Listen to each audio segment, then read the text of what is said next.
Hello, hello. This is Priscilla with Scylla Travel, and I help you live the dream through travel. Uh, at Scylla Travel, I offer advisory services for people who are in the second act of their lives. So, what I help you do is to up level your vacations because you deserve it.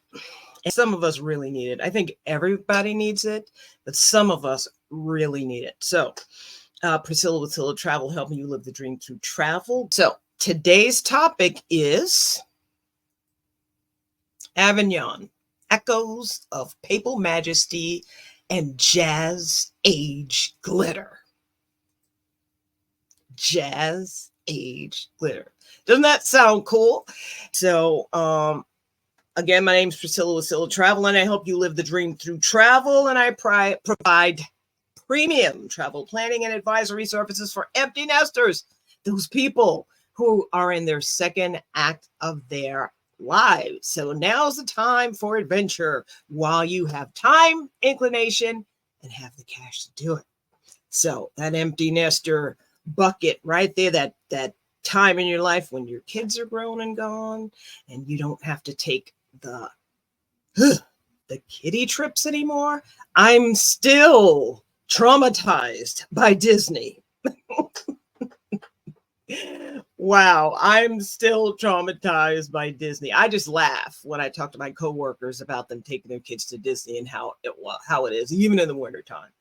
Oh, it's all about France and that African American and American connection to France. But we're here talking about Black culture in France, because Black people actually influenced the culture. So it's a celebration of Black culture in France. I'm going to say the city has been around for thousands of years. Now we're moving up the Rhone River because that's the main vein, that river that sails from the coast up to the northern part. There are other rivers, but we're sailing the Rhone River that's going to take us up to Lyon, and then we go to Paris. But that's we'll talk about that later. So now we're talking about Avignon. It's a quaint little city. I really enjoyed it because I've been to France and I've been to many of these places before. Avignon was a great place. So Avignon has some great history there. Did anybody know that there was actually a Pope that lived in Avignon, France? Did anybody know that the Pope was stationed or was there in France for about 70 some odd years? Did anybody know that? Well, it was. So, in the 14th century, there was a papacy in France, in the city of Avignon. And from 1309 to that time is wrong there. I got 1307, but it's not.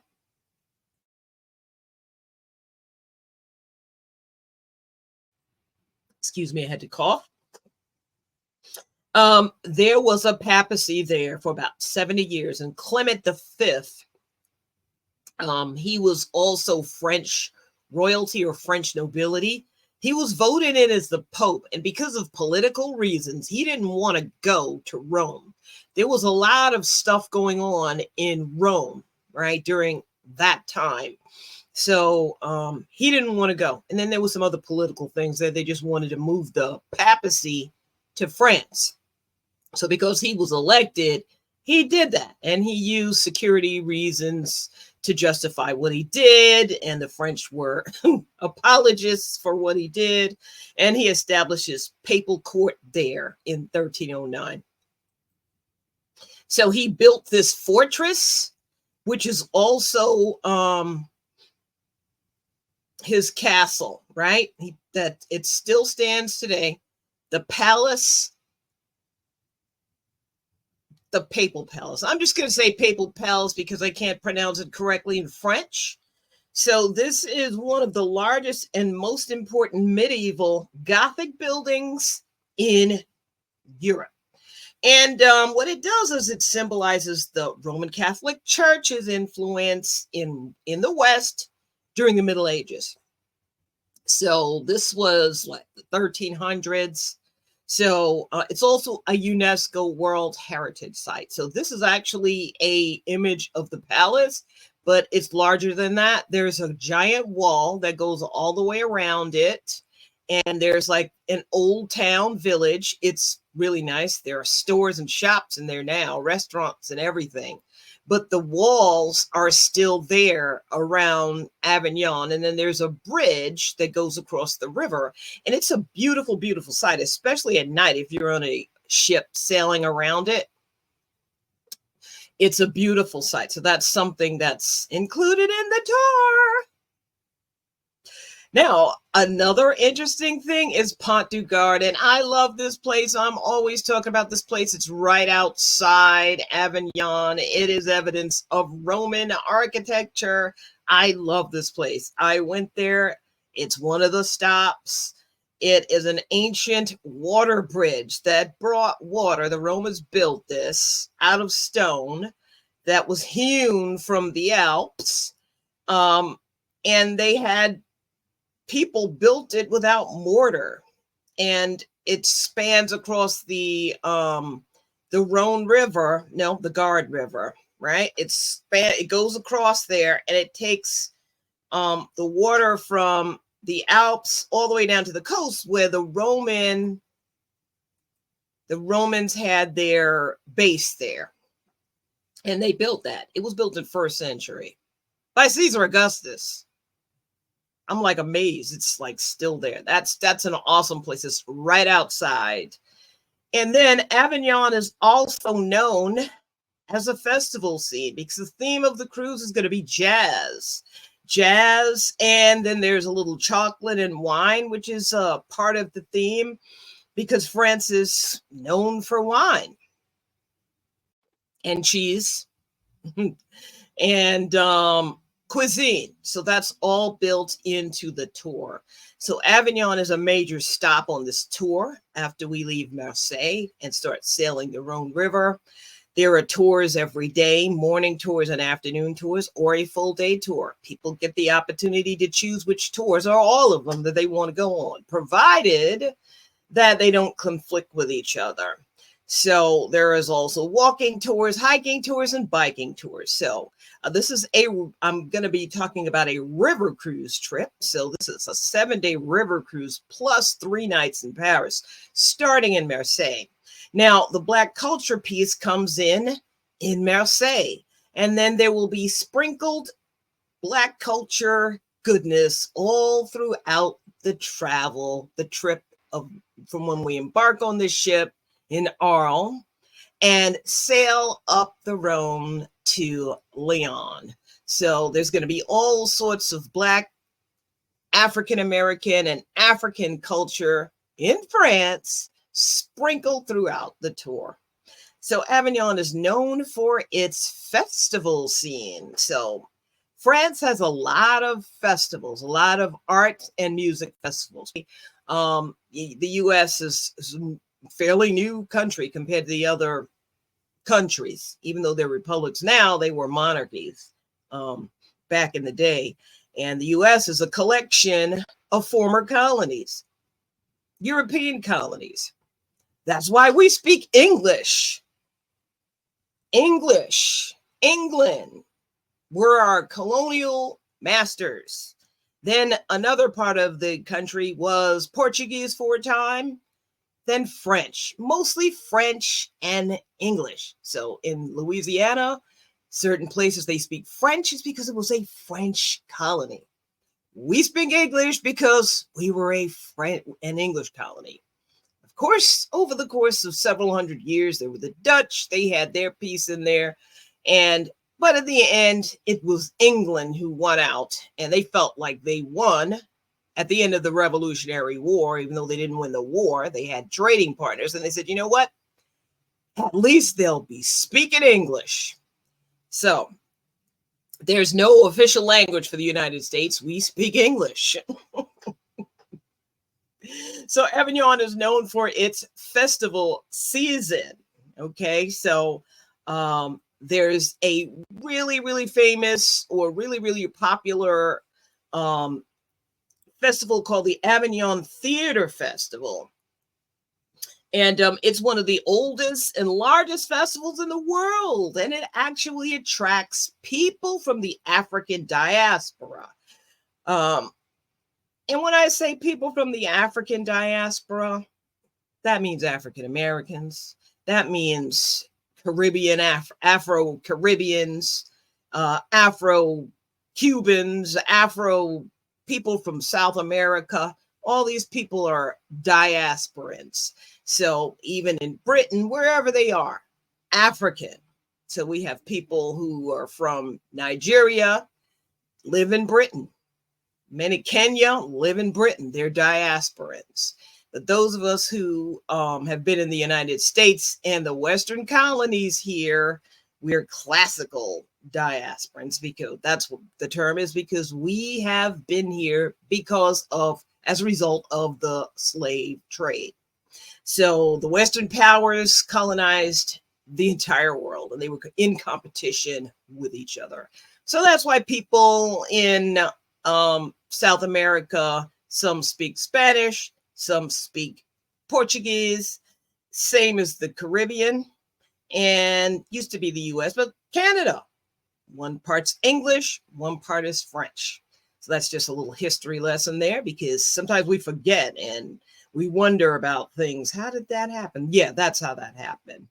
Okay, so the Avignon Theater Festival, it attracts many people from the African diaspora.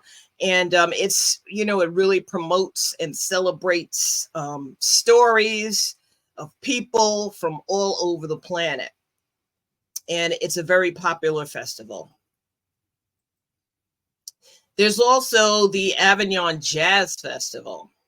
The Jazz Festival showcases jazz and contemporary music. And it also promotes diversity and innovation in jazz music.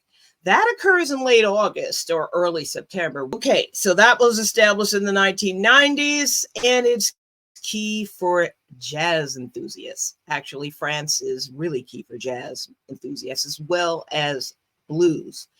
Now, another point to remind everyone is that jazz was introduced to France during World War I, when the Black troops came to France to fight alongside the French, because the U.S. Army at that time, the military was segregated. So the Black soldiers and sailors were not allowed to handle weapons. They were relegated to support roles, but the French needed help. So they requested military support. And so the military loaned them some Black units, like number one, the 369th Infantry from New York. They're called the Harlem Hellfighters. And they fought so ferociously that the Germans, during World War I, mind you, were afraid.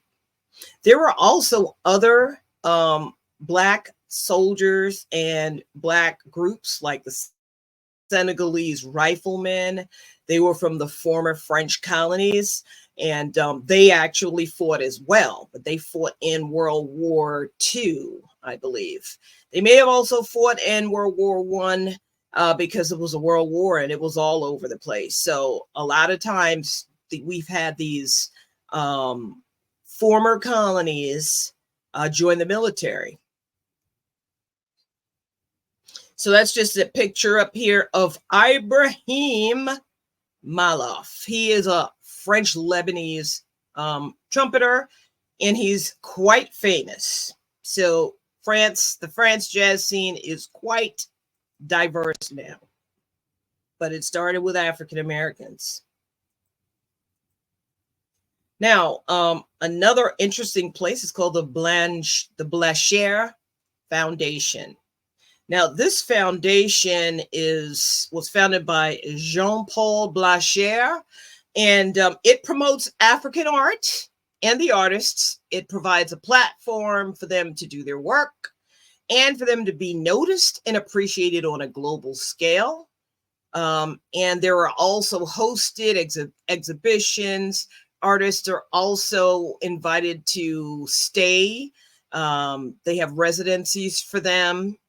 And this fellow, Jean-Paul Blacher, he became interested in African art in the early 2000s.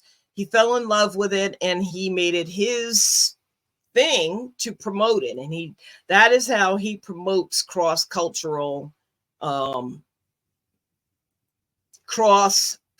exchange. He himself, he's a rich guy, of course, so he started this foundation. And that's just from his website. He is a shy guy. I can't find any pictures of him personally. Now, this guy, Yinka Shonibare, he is a British Nigerian artist, and he was one of the first African artists to have his work exhibited at the Blacher Foundation. He's known for his examination of ideas such as authenticity, identity, colonialism, power, and he makes drawings, paintings, sculptures, photographs, films, and some installations of art, whatever he makes with his hands. And that's Yinka Shonibare. Now, like I say again, as always, just hang in there, right? Just believe in your infinite potential, because now, if you're an empty nester, you've got that time. And I know sometimes it might seem a little scary, especially if you have to travel solo, because I mean, I've done it and I'll do it because I'm like, I only got one life. So I want to go and see. So I'm going to go and see. The trip starts in Avignon. Arles, right? This is the Mediterranean. So Arles is where the ship is docked, but Marseille is on the coast. That's one of the places where there will be Black heritage tours in Marseille, mostly focused on African, but there's also some history of Harlem Renaissance writers and artists during World War II who moved there from Paris because of World War II.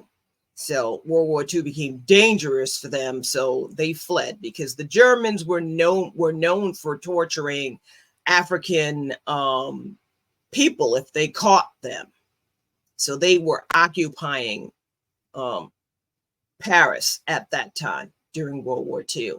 So here we go. We'll be sailing, and you see Pont du Gard right there. Pont du Gard. That's one of the stops. Avignon is here. Right here where you'll see this diamond. That area right there is where we will embark on the ship and then begin our tour and sail up the Rhone River all the way up to Lyon. And then from Lyon, take the high-speed rail to Paris, more northern France, and spend 3 nights there in Paris doing the Black History tours. There's a Black History tour, general tour for Black heritage and history in Paris, as well as a specific Josephine Baker tour. So Josephine Baker, she was an actress, performer, singer, and a star. And she left the United States in I think it was 1918 or something around there, but she was 19 years old and she joined a troupe, right? And a troupe of Black entertainers, and they went to France to perform because they were escaping segregation and persecution here in the United States during that time. So that's where the tour is going to start. And the Purple Diamond is where it is going to end, the river cruise portion. Okay, so this is the actual itinerary. What's included are excursions in Arles, Avignon, VVA. These are all the tours. It's all the way to Lyon. It's 8 days and 7 nights. The first tour is actually in Marseille. We'll take a motor coach to Marseille from Arles. As you can see on day 2, you have the Marseille full day Black Heritage tour. Then the evening cruise, which is illuminated, Pont Avignon. So that is the tour around Avignon and the Papal Palace at night. And then we begin our tour, our daily tours as we sail up the Rhone. So what's included are all the tours, all the food, all the spirits, all the things that you would have to pay extra for if you were on an ocean cruise. Those things are included. A smaller ship, less than 200 passengers. You have a more intimate experience. There's entertainment on the ship, as well as touring through the day. You have a choice of the type of tours you would like to take, depending on your activity level. Hiking, walking, biking. And they even have slow walking. So, and bikes. They've got those fancy bikes. I didn't try any of them. Maybe if it was an electric bike, I might try. But those are good bikes. So people were rolling along with those things. And I was quite impressed. So those are the options that you have while you're on the tour. Like I said, this is really a bucket list trip.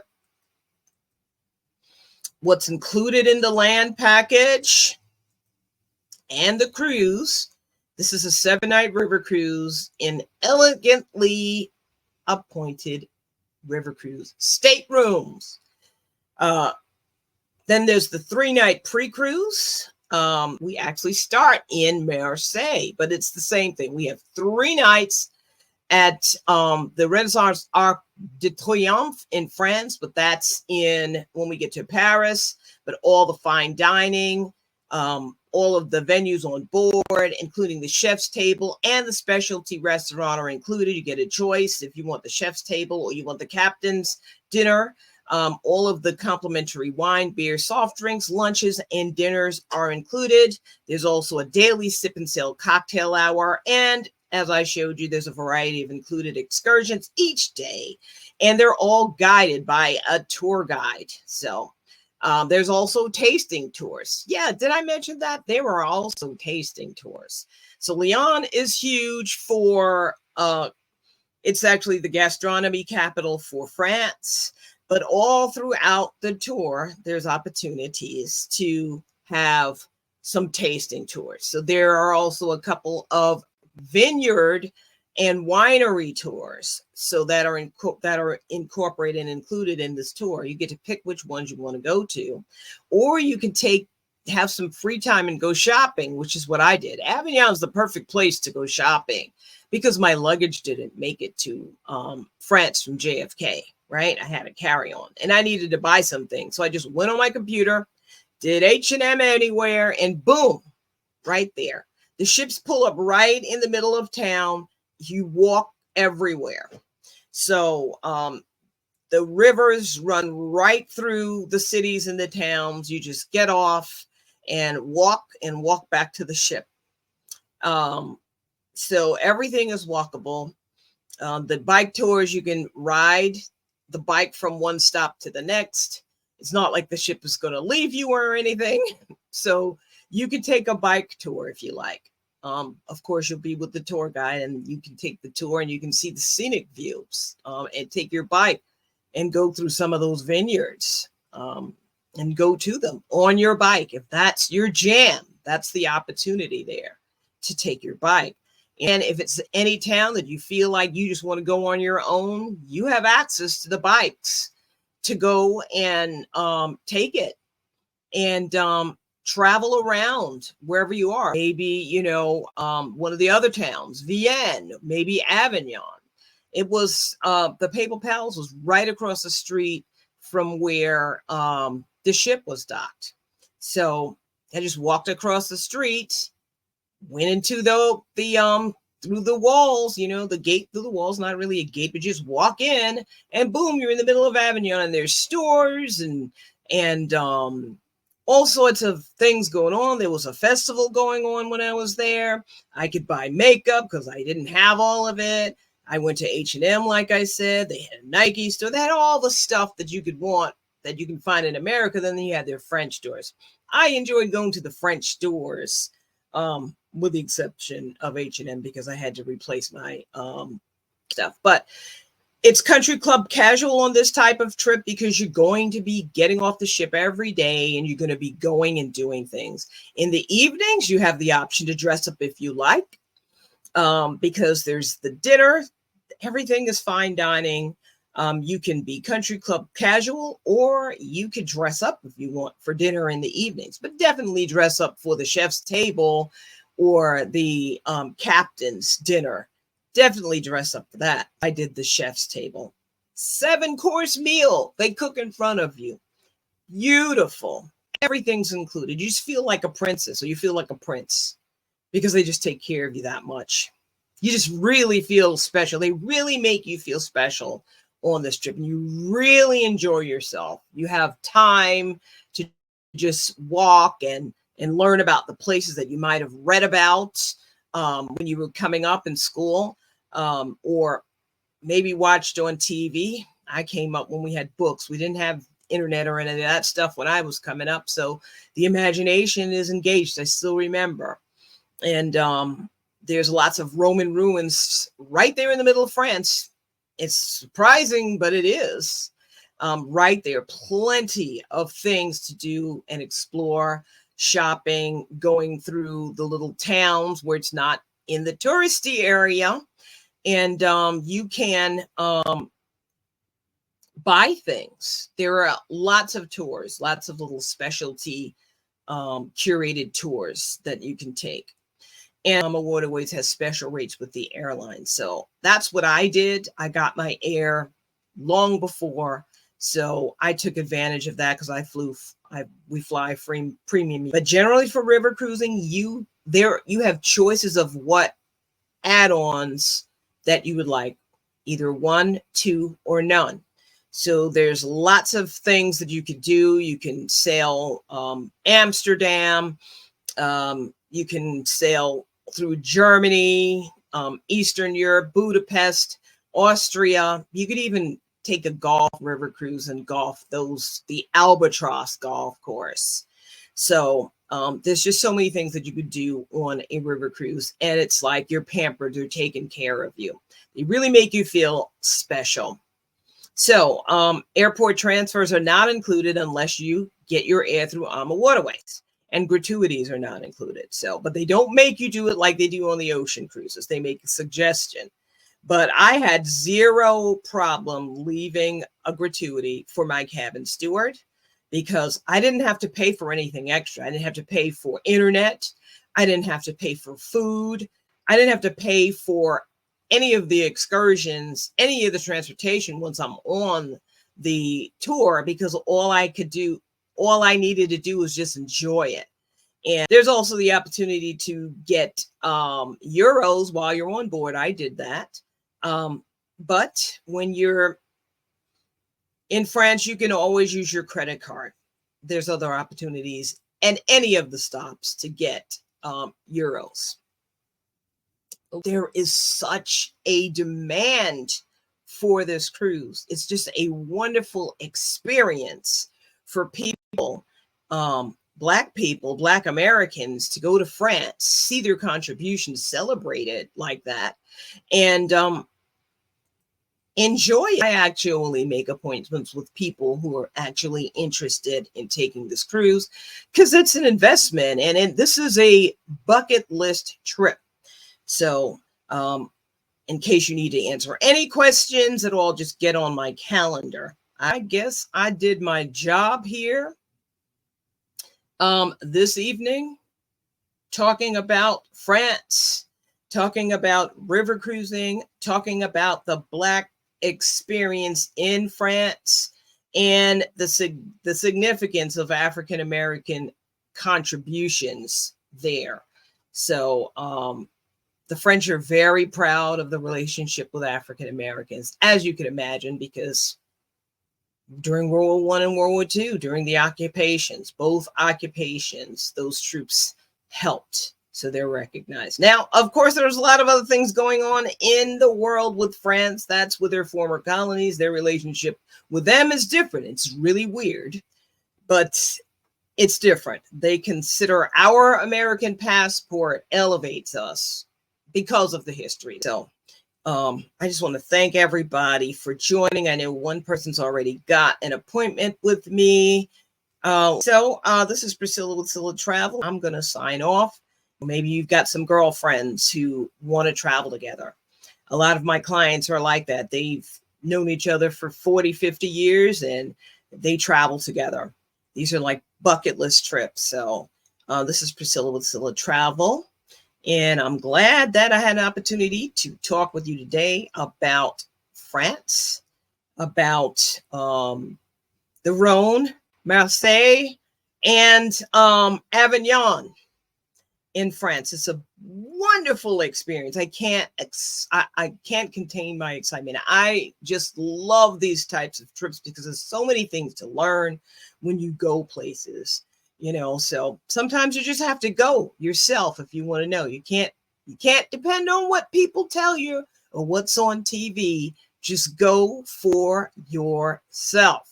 So this is Priscilla with Scylla Travel, hoping that you have a great rest of your day. And remember, as always, live the dream. Bye-bye.